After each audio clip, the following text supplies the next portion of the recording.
T'as plus qu'à rajouter des fruits. Ouais, beau gosse! Hello, je suis trop contente de vous retrouver dans cette vidéo où je vais vous partager mes 3 meilleures recettes de collation pour débloquer votre perte de gras. D'ailleurs, si ce format vous plaît, je pourrais ensuite faire le petit déjeuner, le dîner, etc. Mais j'ai vraiment eu envie de commencer par la collation parce que j'ai l'impression que c'est un repas qui a tendance à vite sauter lorsque vous voulez perdre du poids. Vous avez tendance à vous dire « j'ai envie de gagner quelques calories, je vais sauter un repas » et c'est souvent soit la collation, soit le petit déjeuner. Et ça, je ne suis pas d'accord. Du coup, aujourd'hui, on va rétablir les bases. Je vais vous expliquer exactement pourquoi la collation, elle est primordiale dans votre perte de gras. Je vais vous montrer exactement comment la construire pour qu'elle soit efficace, tout en restant gourmande, facile, rapide.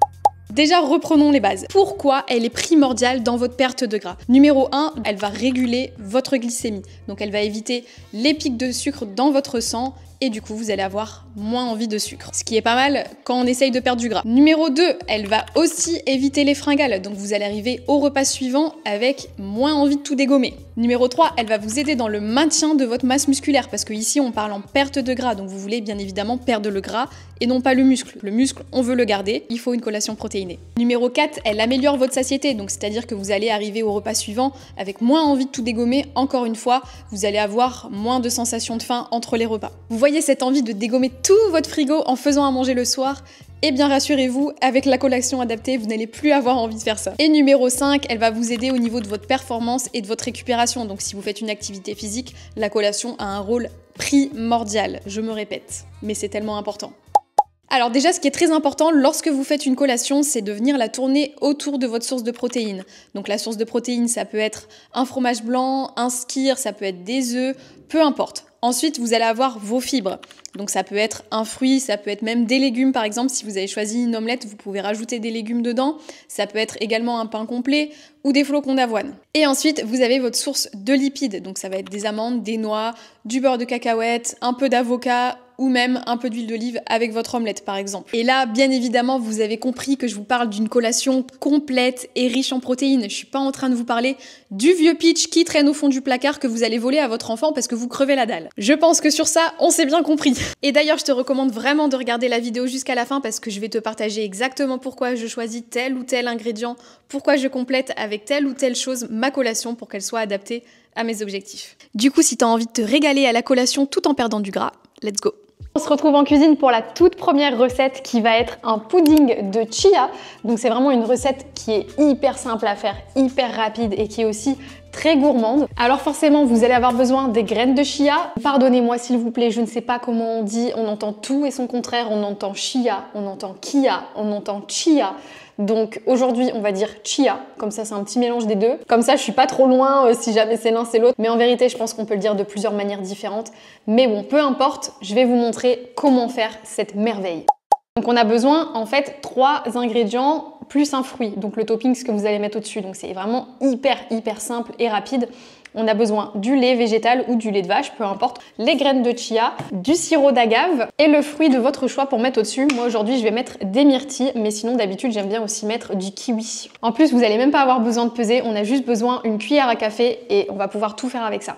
Alors vous allez prendre votre verrine ou votre bol, peu importe. Moi j'ai utilisé une tasse que j'utilise pour le café d'habitude, mais j'aime bien parce que c'est transparent, ça me permet de mieux voir ce que je fais pour mélanger.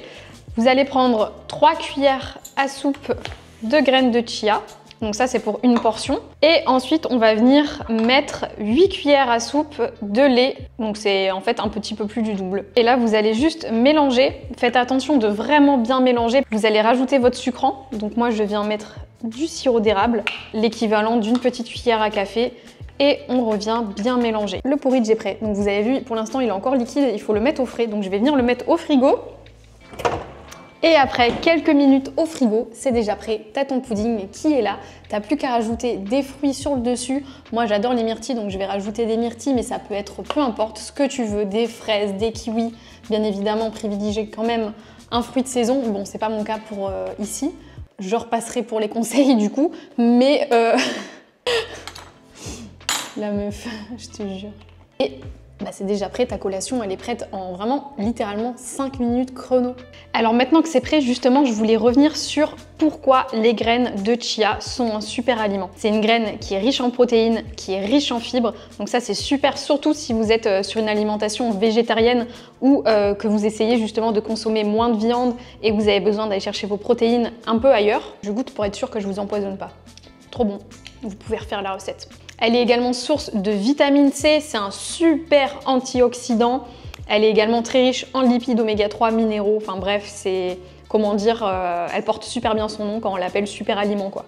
Les graines de chia, elles ne sont pas recommandées pour tout le monde par contre, c'est-à-dire que si vous avez des problèmes au niveau du ventre, etc., vous n'allez pas forcément bien les digérer, donc faites attention. Et pareil, si vous avez des allergies aux graines, c'est pas pour vous, mais sinon, pour le reste du monde, tout va bien, mangez des graines de chia. Et du coup, maintenant, je vous montre la deuxième recette. On se retrouve pour la deuxième recette qui va être une recette de cookies avoine chocolat. C'est une recette que j'adore, qui fait partie de mon programme. Elle est vraiment super simple et très gourmande, je vous montre. Vous allez avoir besoin de 80 g de flocons d'avoine, 25 g de sucre complet, 3 bonnes cuillères à soupe de beurre de cacahuète, un œuf et le meilleur pour la fin, du chocolat. Vous pouvez prendre des pépites de chocolat. Moi, je préfère découper mon propre chocolat en tablettes parce que ça va rester vraiment gros à la cuisson. Ça va pas fondre comme une toute petite pépite de chocolat et du coup, c'est encore plus gourmand. Ok, du coup, on est parti.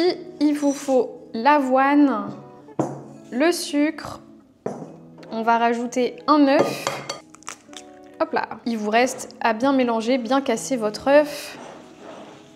Là, vous obtenez ceci et maintenant, on va rajouter le beurre de cacahuète. Si vous voulez, vous pouvez également le remplacer par de la compote de pommes. C'est quelque chose qui peut se faire. Moi, je préfère le goût que ça prend avec le beurre de cacahuète. Donc on y va, on met 2 à 3 bonnes cuillères. N'ayez pas peur, allez-y, le beurre de cacahuète, c'est la vie. C'est une super source de lipides. Et là, il n'y a plus qu'à bien mélanger votre préparation. On rajoute en dernier le chocolat. On mélange. Et ça vous donne ceci. Ça ressemble un petit peu à quand on fait du granola en fait au final. Sauf que pour le granola, moi je mets du miel. Mais bon, peu importe. Maintenant, il va falloir y mettre les mains, les filles. Et oui, c'est la partie très glamour. On se salit les mains. Vous inquiétez pas pour moi, mes mains sont très propres. Bien que je ne pense que vous ne soyez pas inquiète parce que c'est pas vous qui allez les manger. Et en fait, vous prenez, allez, on va dire une grande boule. Enfin, une grande... Ça porte à confusion ceci. J'espère que vous m'entendez bien, vous êtes dans mes boobs. Ah! Comment on fait là? J'ai les mains toutes sales. Bah tant pis, j'espère que vous m'entendez bien. Voilà. On vient former un petit cookie. Vous n'avez plus qu'à le poser sur la plaque et on aplatit légèrement. Je pense que j'ai voulu faire la gourmande, j'ai mis un peu trop de chocolat. Du coup, mes cookies, ils ont du mal à tenir, mais ça va encore. Et voilà, les cookies sont prêts à partir au four pour 15 minutes à 190 degrés. Let's go! Et voilà, c'est déjà prêt. On va voir ensemble s'ils sont réussis. Ouais, beau gosse. Et encore, moi j'ai l'odeur, vous ne l'avez pas. Mais en vrai, c'est hyper réussi, je suis trop contente. En plus, c'est l'heure du goûter, du coup, parfait. Je vais vous montrer comment je crée ma collation du coup avec cette recette de cookies que je viens de faire. J'ai rajouté 100 g de fromage blanc qui vont m'apporter du coup les protéines. J'ai rajouté un fruit, un kiwi qui va rajouter des fibres. Et il y a également du coup la source de lipides qui est dans mes cookies. Je suis en train de me demander comment je vais faire pour pas manger les 6. Mais l'avantage au moins c'est que vous en avez pour les prochains jours. On se retrouve pour la troisième et dernière recette de cette vidéo qui va être le banana bread marbré. Vous allez voir encore une recette bien gourmande et plutôt simple à faire. Alors vous allez avoir besoin 150 g de farine semi-complète, 100 g de compote de pommes, 3 œufs, un demi-sachet de levure chimique, 30 g de sucre roux, un peu d'extrait de vanille et du cacao en poudre. J'allais presque oublier les bananes. Dans un banana bread, ça serait con quand même. Oups, je vous tourne vers le bas. Vous allez avoir besoin de 2 bols en fait, parce que pour le marbré, il y aura une pâte qui va rester du coup de nature et la pâte où on va mettre le cacao. Et d'ailleurs, si vos bananes elles sont abîmées, c'est pas grave du tout, au contraire, ce sera plus facile pour vous de les écraser. C'est un truc de fou, moi j'aime bien la banane, mais je trouve que l'odeur c'est répugnant. Alors là, on va venir écraser nos 2 bananes en compote. Nickel, une fois que c'est fait, on rajoute nos 3 œufs.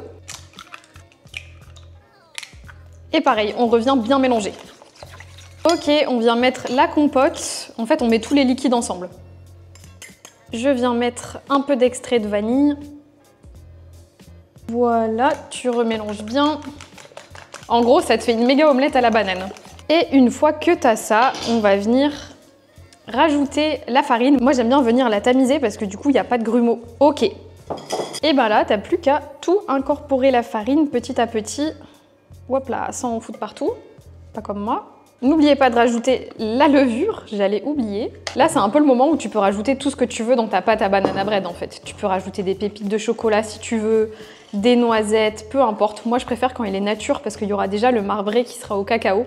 Donc moi, ça me suffit, mais si tu veux rajouter des pépites de chocolat, sache que c'est possible.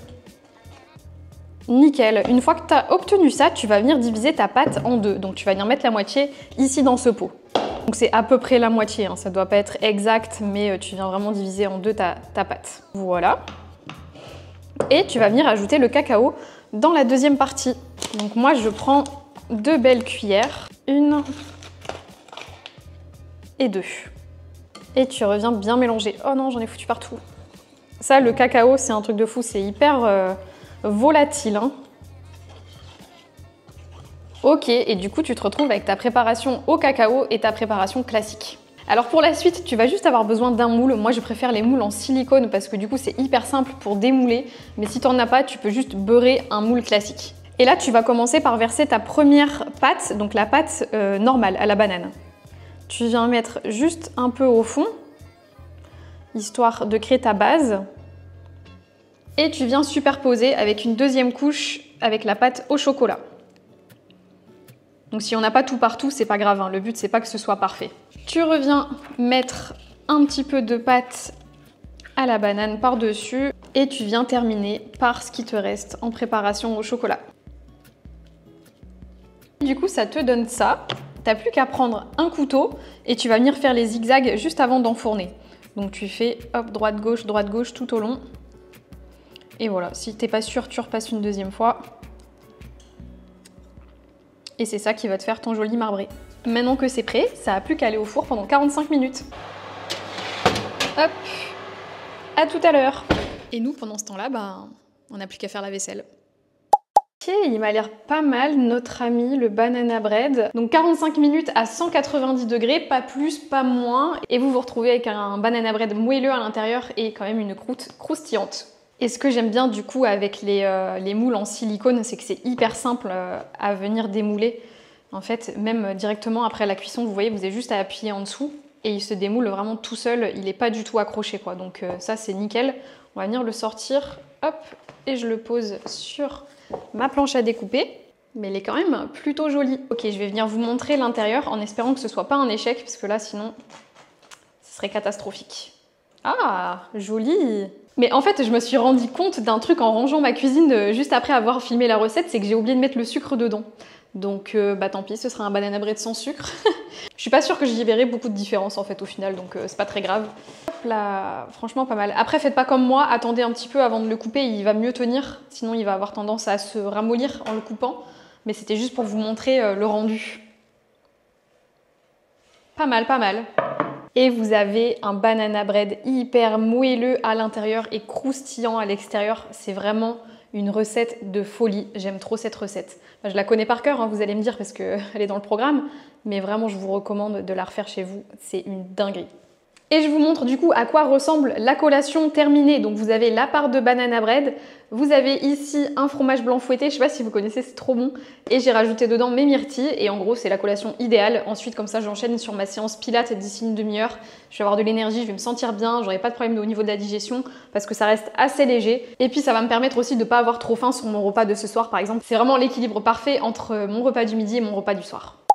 Eh bien cette vidéo est déjà terminée, j'espère qu'elle vous a plu, j'espère aussi que les recettes vous ont donné envie. D'ailleurs je vous mets tous les détails des recettes en description et n'hésitez pas à me taguer si vous les refaites chez vous ou vous me les envoyez en privé, peu importe, j'aimerais trop voir vos petites recettes. Et j'espère aussi avoir pu vous montrer l'importance qu'a la collation dans votre perte de gras les filles. Faites bien attention à ça, si vous voulez vous sculpter, vous affiner, vous n'avez pas besoin de sauter des repas ou de réduire vos calories drastiquement. Faites bien attention à ça parce que vous n'allez pas obtenir les résultats visuels que vous souhaitez. Et sur ce, cette vidéo se termine ici. Je vous fais de gros bisous et je vous dis à très vite.